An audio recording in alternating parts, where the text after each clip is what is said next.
¿Cuándo se nos distorsiona este esquema del pasado, presente y futuro? ¿Cuándo surge el miedo?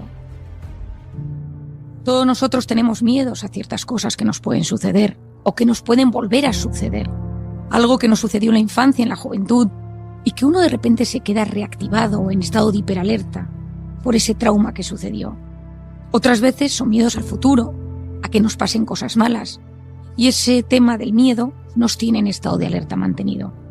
Probablemente sabes lo que sucede cuando existe el miedo, cuando se activa tu estado de alerta o de vigilancia, cómo se activa esas hormonas, ese cortisol, cómo todo tu organismo cambia y estás deseando luchar o huir y partir, escapar, o a veces te bloqueas, cómo esos estados de estrés y de miedo mantenidos son capaces de cambiar tu forma de conectar con la realidad. También sabes que el 90% de eso que te preocupa nunca va a suceder. Cuando el miedo se instala, cuando vives situaciones de estrés crónico, de incertidumbre mantenida, empieza la tristeza, empieza la ansiedad generalizada, empiezan los problemas de sueño, empiezas a interpretar de forma negativa todo lo que tiene que ver con las relaciones sociales, cambia tu salud, cambia tu cuerpo, tu sistema inmune se deteriora. Por lo tanto, es muy importante que identifiquemos cuáles son nuestros miedos, dónde se originan y cómo atajarlos. ¿Qué es el miedo? El miedo es como un azote, un golpe repetido que palpita interiormente y nos distorsiona, nos perturba y nos quita la paz. En esta vida, yo suelo recomendar a la gente que tome un tiempo para frenar, analizar y conocer. Cada vez conocemos mejor cómo funciona nuestro cerebro, la neurociencia de las emociones, para conocernos, comprendernos, aceptarnos y ser capaces de superar lo que nos sucede. Si te analizas, me gustaría que pensaras cómo son tus relaciones humanas, cómo son tus pensamientos y cómo te enfrentas a las diferentes circunstancias que surgen en tu vida. Puede ser de aquellos que confíes en todo el mundo y seas un ingenuo, o puede ser aquellos que desconfías de todos. Puede ser de esas personas que te abres y que cuentas tu vida, las personas que aparecen por tu vida, o al revés, que tiendes a ser demasiado precavido y prudente y nunca te abres a nadie. Puede ser de esas personas que intentas agradar a todo el mundo y que no sabes decir que no, o de aquellos que eres un no tajante constantemente. Puede ser de esas personas que te hablas bien, te dices las cosas con cariño, quizá a veces con demasiado narcisismo, o de ser de esas personas que tienes una voz interior constante que te habla mal, que te machaca y te hace autoboicot. Puede ser de esas personas que vives obsesionado con gustarle a todo el mundo y que eso te produce una inquietud brutal, porque nunca vamos a gustarle a todo el mundo. Puede ser de esas personas que evitas a toda costa los conflictos y el enfrentamiento y te escondes cuando hay conflicto, o tiendes a aceptar cosas que no deberías con tal de evitar el enfrentamiento o el conflicto. Puede ser de esas personas que te avergüenzas de ti mismo, te sientes culpable, no te gusta como eres y tiendes a esconderte. Puede ser de esas personas que te gusta presumir de todo y necesitas contarle a todo el mundo lo bueno que te pasa o las cosas buenas que le suceden a todos aquellos de tu entorno. O puede ser de esas personas que necesites siempre quedar por encima y que siempre se note que tú sabes más que los demás. Puede ser de esas personas que te cuesta mostrar debilidad y entonces vas con una coraza por la vida. Y en esa coraza hay antipatía, a veces hay narcisismo, a veces hay dureza a la hora de comentar las cosas que suceden. Puedes ser de esas personas que exageras las historias y las cosas para que te hagan caso, porque quieres ser durante unos instantes el centro de atención. Mientras me estás escuchando, probablemente te dirás, pues algunas cosas me pasan y otras no, en otras creo que tengo un cierto equilibrio, pero probablemente en alguna de ellas te notes especialmente identificado. Todos nosotros tenemos algunas de estas características más agudizadas debido a alguna herida que nos ha sucedido en la infancia. En estas cosas que te he presentado, algunas las tendrás más presentes y otras menos. Lo importante es que identifiques las que son más fuertes, las que perturban más tus relaciones humanas, las que te hacen entrar en problemas, las que te ponen tristes o las que te generan más angustia y ansiedad. Te voy a presentar una serie de preguntas. Intenta analizarlas. No me importa que pongas pause para intentar responderlas cuando me estás escuchando. La primera es, ¿qué quiero evitar comportándome de este modo? Es decir, ¿qué evito teniendo esta conducta de forma constante? Alguna de las respuestas serán las frases que has escuchado anteriormente.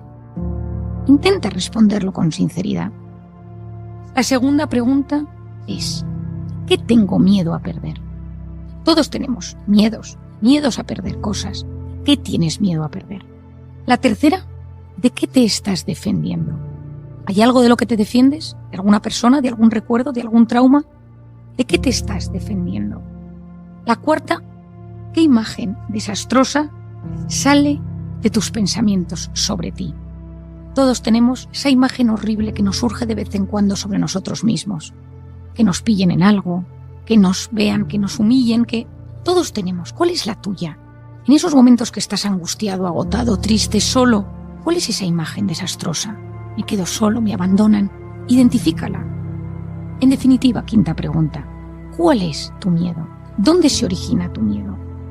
No olvides que una persona con cierta madurez y con cierto equilibrio de su personalidad, no olvidemos que siempre estamos en constante avance y desarrollo madurativo, emocional y cognitivo, pero una persona equilibrada tiene los miedos justos.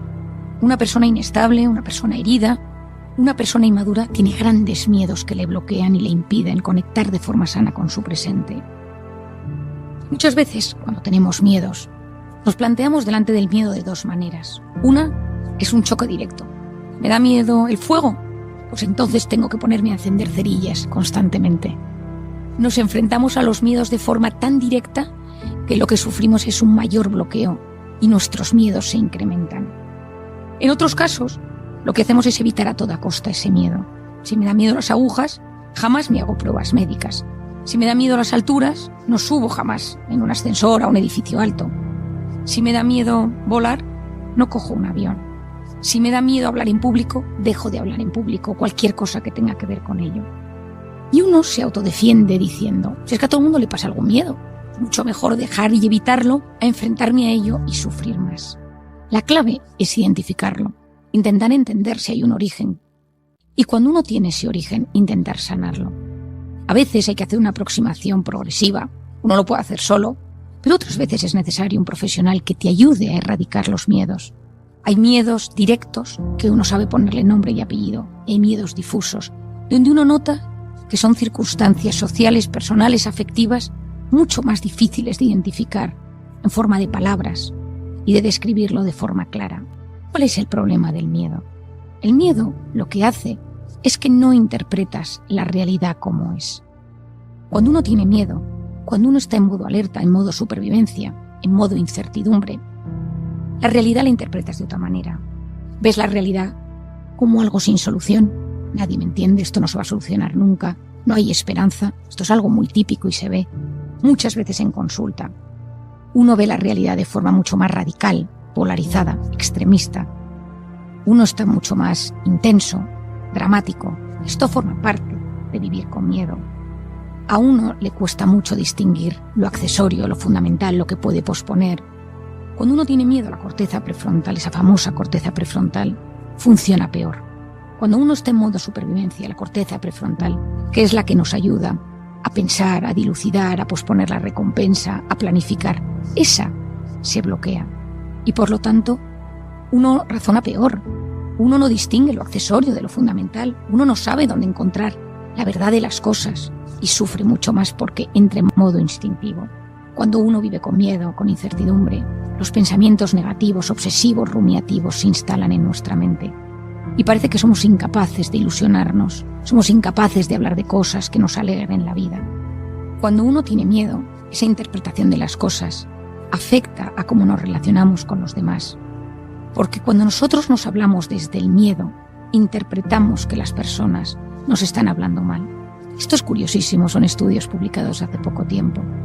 Cuando uno tiene una voz constantemente negativa, que tiene que ver con el miedo, con el estrés, con la ansiedad, con la incertidumbre, uno percibe que las personas le tratan peor.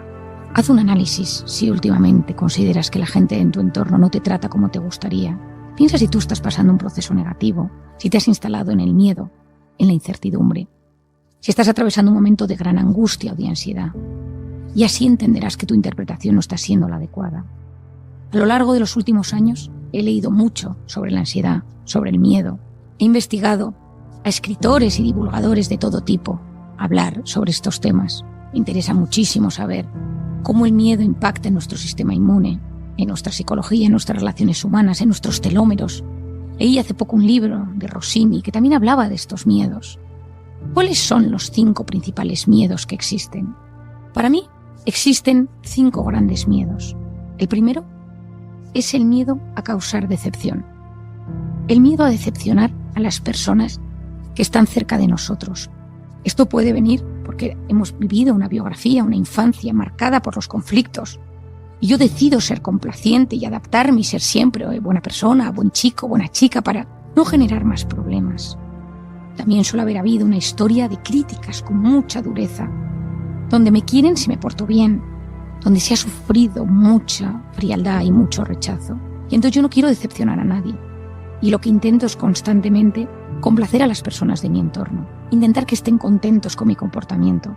Por otro lado, otro miedo es el miedo a perder el control. Entonces soy una persona muy posesiva, muy controladora, muy perfeccionista, muy rígida. Puedo incluso desarrollar un trastorno obsesivo compulsivo.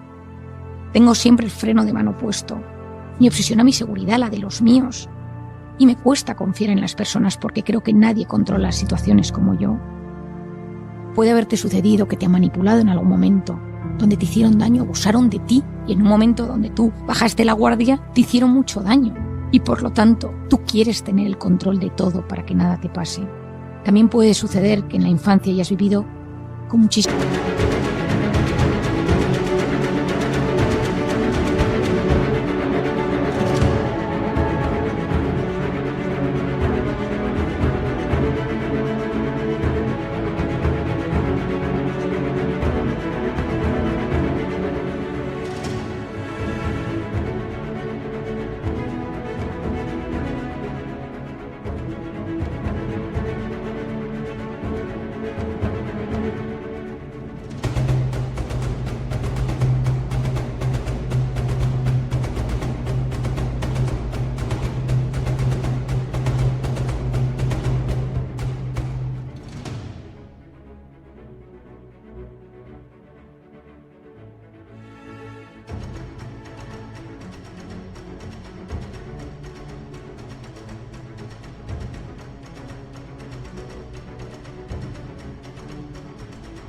pobreza y precariedad, y entonces no quieres volverte a una situación así de incierta y te vuelves alguien muy controlador para que siempre haya lo que tú necesitas para la supervivencia. El miedo a perder el control es agotador, te pone constantemente en estado de alerta, te impide disfrutar de la vida, te impide disfrutar de las pequeñas alegrías. Nunca nada es suficiente. Y el estado de alerta hace que tu cerebro no sea capaz de captar las pequeñas y grandes alegrías que surgen en el día a día. Otro miedo importante es el miedo a no ser perfecto. Esto me interesa muchísimo porque me impresiona que esto sea así. Pero las redes sociales han tenido un enorme impacto. La gente sube fotos perfectas con filtros. Y entonces, yo lo he contado alguna vez, en alguna ocasión pacientes que han acudido a mi consulta, que te cuentan cómo las fotos que suben a sus redes sociales están todas filtradas, manipuladas, para aparentar una perfección que luego no existe. El perfeccionista es el eterno insatisfecho. Nunca nada está a la altura de lo que uno quiere.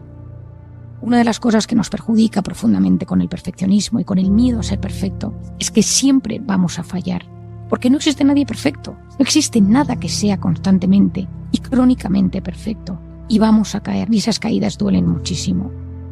Uno de los temas que más nos hacen sufrir con las redes sociales es que siempre nos muestran algo a lo que compararnos. Es decir, lo digo con otras palabras.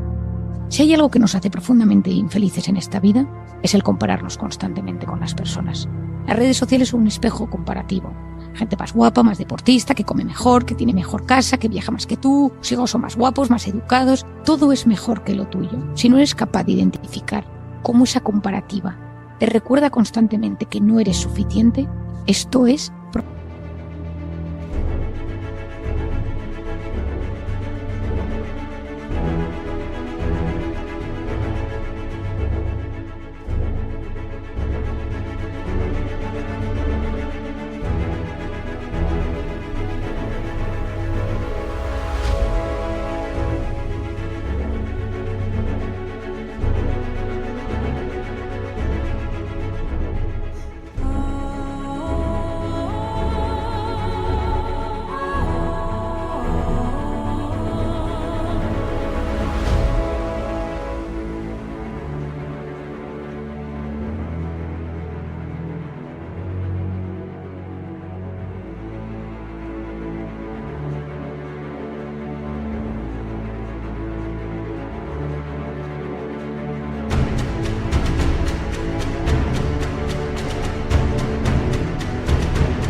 tremendamente agotador, hiriente y nos puede llegar a producir un estado de enorme vacío.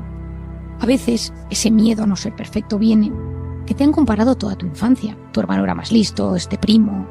Esa historia comparativa es agotadora y entonces tú buscas metas inalcanzables, modelos inalcanzables en ti mismo o en los tuyos para que esto no suceda. Y tú tienes la sensación de que siempre se te está juzgando, se te está valorando desde un plano de la perfección. Ese miedo a no ser perfecto produce un daño enorme en nuestro espíritu, en nuestro alma, en nuestra mente y nos lleva a un estado de enorme insatisfacción vital. El cuarto es un miedo a no ser importante. Esto es clave, este miedo es clave. Aquí lo que surge es una infancia donde a alguien se le ha abandonado, se le ha rechazado, se le ha humillado, se le ha descuidado, se le ha denigrado, se le ha dejado aparte, donde esa persona no se le ha querido.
Ese sentirse excluido tiene un impacto terrible en nuestra mente, en nuestro cuerpo y en nuestra conducta.